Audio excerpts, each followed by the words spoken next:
The Wilderness Act of 1964 promised current and future generations that they can forever find special places of solitude and refuge from the sights and sounds of civilization, that they can find places where ecosystems remain intact and natural processes unfold without direct human control. However, more than half a century later, climate change, pollution, and development threaten the integrity of ecological systems everywhere. Wilderness areas, in their role as biodiversity reserves, are not immune to these intensifying anthropogenic stressors. How then do we steward wilderness in the Anthropocene?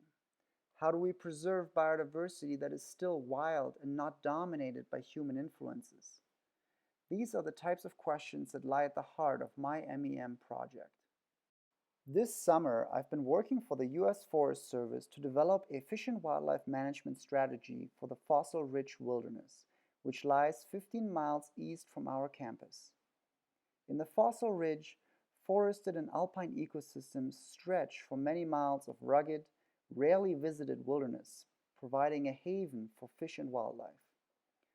From the towering granite peaks of the fossil ridge, panoramic views of half of Colorado's 14ers can be enjoyed. The tranquil waters of alpine lakes shimmer in the sunlight. Time spent immersed in this majestic landscape can elicit feelings of liberation, transcendence, and humility.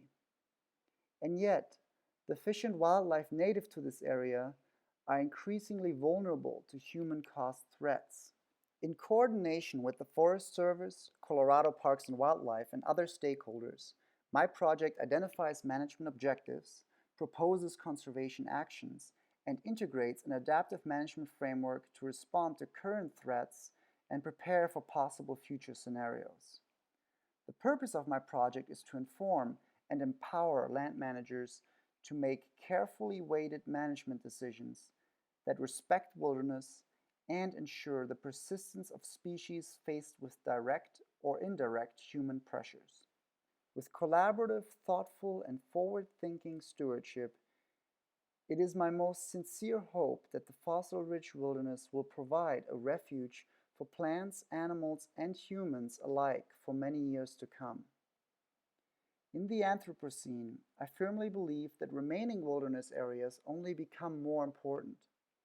In a geologic epoch that we have named after our own species, wilderness may be a critical antidote to our own hubris.